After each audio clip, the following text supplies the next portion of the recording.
एक बार की बात है, एक शहर में 4 दोस्त रहते हैं, सोहन, रोहन, रमेश और सुरेश। वो चारों अपनी रोजमर्रा की जिंदगी और नौकरी से थक गए होते हैं। वो सोचते हैं क्यों न कहीं चलकर छुट्टियां मनाई जाए। हाँ, सही कहते हो भाई। मैं भी अपने मालिक की चिक चिक सुनकर थक चुका हूँ। चलो कहीं छुट्टियां मना कर आते हैं। पर हम घूमने जाएंगे कहाँ भाइयों? पास ही एक छोटा सा गांव है, उसमें जो झील है वो बहुत प्रसिद्ध है। चलो वहाँ चलकर नाव चलाएंगे। नहीं, तुम सब छोटे बच्चे हो क्या जो नाव चलाओगे? अब हम बड़े हो गए हैं, हमें बड़ों की तरह सैर सपाटा करना चाहिए। मतलब भाई, हम सब पिशाचगढ़ के जंगल में कैंपिंग करने चलेंगे और रात में पिशाचगढ़ के भूतिया किले में घूमने चलेंगे। ये सुनकर रोहन और रमेश की टांगे कांपने लगती हैं। वो बहुत डर जाते हैं। अरे नहीं भाई, तुम पगला गए हो क्या? सब जानते हैं वह भूतिया किला है। क्या तुमने वह कहानी नहीं सुनी? आज तक जो भी उस किले में रात को गया है लौट कर नहीं आया। तुम सब डरपोक हो। ये सब बातें बस लोगों को डराने के लिए फैलाई जाती हैं। इसलिए हम वहाँ जाएंगे और सबको झूठा साबित करेंगे। तुम में से जो भी असली मर्द होगा वही कल चलेगा। ये सब सुनकर सबकी आन बान पर बात आ जाती है। सोहन, रोहन और रमेश डरते डरते तैयार हो जाते हैं। फिर अगली सुबह वो बस पकड़कर सीधा पिशाचगढ़ गांव की ओर निकल पड़ते हैं। भाई सुरेश, अभी भी सोच लो, कहीं लेने के देने ना पड़ जाए। मुझे तो बहुत डर लग रहा है। अगर तुम्हें डर लग रहा है तो अगले स्टॉप पे उतर जाना, पर मैं सब दोस्तों में फैला दूंगा तुम कितने बड़े डरपोक हो। कहो, क्या कहते हो? ये सुनकर ना ही सोहन और बाकी सब बस से नीचे नहीं उतरते और थोड़ी देर बाद पिशाचगढ़ पहुंच जाते हैं। हे ईश्वर, मेरी रक्षा करना। फिर वो सब गांव के अंदर घुस जाते हैं। थोड़ी देर में वो किले की एंट्री के पास पहुंच जाते हैं। वहाँ एक बोर्ड पर लिखा होता है, शाम 7 बजे के बाद प्रवेश निषेध। अरे भाई देखो, ये लिखा है 7 बजे के बाद अंदर नहीं जाना। मुझे तो बहुत डर लग रहा है। चलो भाइयों, वापस चलो, कुछ नहीं होगा। डरपोक, हम यहीं पर अपना टेंट लगाएंगे। अंधेरा होने के बाद हम किले के अंदर जाएंगे। देखो, मैं कैमरा भी लाया हूँ। हम इसमें अपनी फोटो लेंगे और शहर चलकर सबको दिखाएंगे। सोचो, सब कहेंगे हम कितने बहादुर हैं जो भूतिया किले में घूम आए।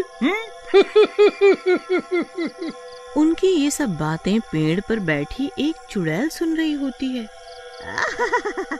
आज तो मजा ही आ जाएगा। ये चारों मूर्ख यहाँ बहादुरी दिखाने आए। अभी जाकर किले के अंदर की चुड़ैलों को इनके बारे में बताती हूँ, वो सब भी खुश हो जाएंगे। वो चुड़ैल सभी चुड़ैलों को खबर कर देती है। चुड़ैलों की रानी तक ये बात पहुँच जाती है। वो सब चुड़ैलों से कहती है, खबरदार, अगर किसी ने उन्हें खाने की कोशिश की, मैं भी देखती हूँ किसकी इतनी हिम्मत जो हमारे किले में आ गए। उनका शिकार तो मैं ही करूंगी। फिर थोड़ी देर में शाम हो जाती है और उस किले से डरावनी आवाजें आने लगती है। भाइयों, क्या ये डरावनी आवाजें सबको आ रही हैं या मेरे ही कान बज रहे हैं? हाँ भाई, मुझे भी आ रही है ये आवाजें।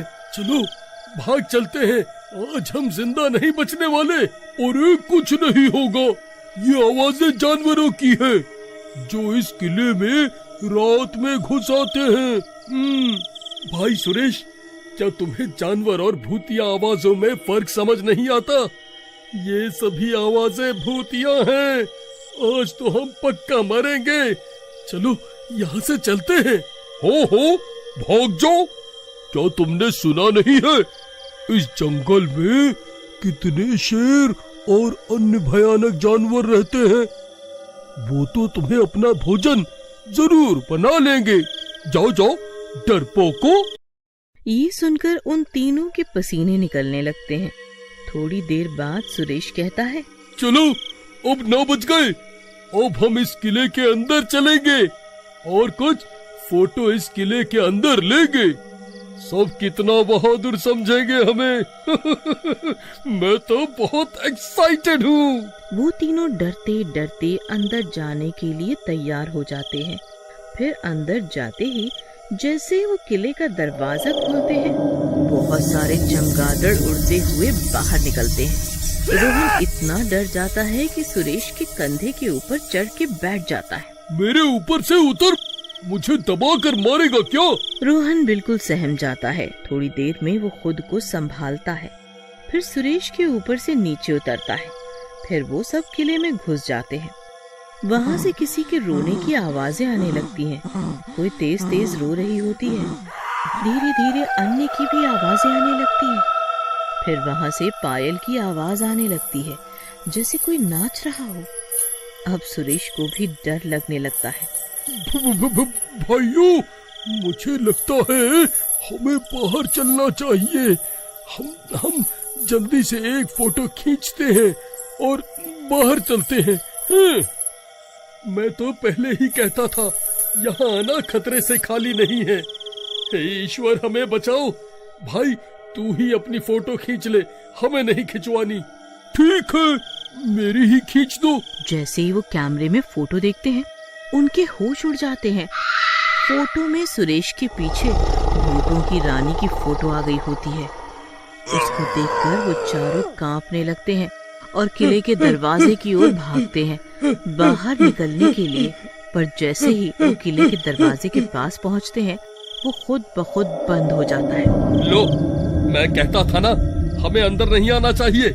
अब मरो, दरवाजा भी बंद हो गया। फिर वहाँ तेज प्रकाश होता है और चुड़ैलों की रानी उनके सामने आ जाती है और अन्य चुड़ैल किले की छत से लटकी होती है। तुम्हारी इतनी हिम्मत, तुम हमारे घर में बिना आज्ञा आए। अब तुम चारों की खैर नहीं, हम सब तुम्हें खा जाएंगी और तुम्हारी हड्डियां भी नहीं मिलेंगी। वो सारी चुड़ैलें जोर जोर से हंसने लगती हैं और उन चारों को उल्टा टांग देती हैं। चुड़ैल जी, मुझे माफ कर दो, मैं तो यहाँ आना ही नहीं चाहता था। हम तीनों को तो ये सुरेश लेकर आया, इसे ही बहादुरी दिखाने का शौक है। हाँ चुड़ैल जी, ये सच कहता है। हमें तो ये सुरेश ही उकसा कर लाया है। मेरे छोटे छोटे बच्चे हैं, मुझे माफ कर दो चुड़ैल जी, माफ कर दो। क्या मैं तुम लोगों को मूर्ख लगती हूँ? हम सभी चुड़ैलें शांति से इस किले में रहती हैं, लेकिन तुम इंसानों को ही हमें तंग करने का शौक है। अब तुम्हें अपने इस शौक की कीमत चुकानी होगी।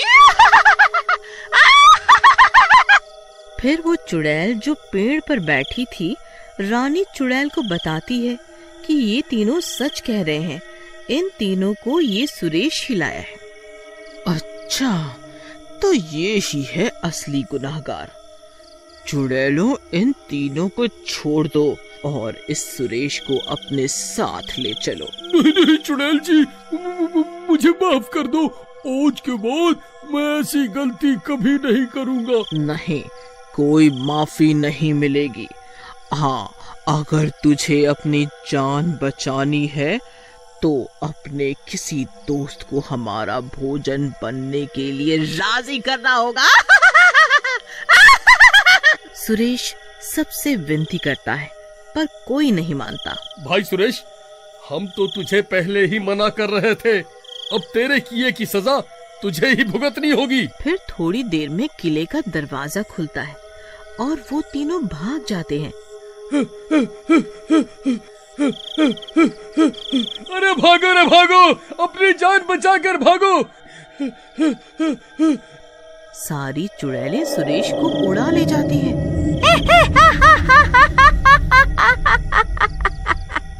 और उसे काट कर खा लेती।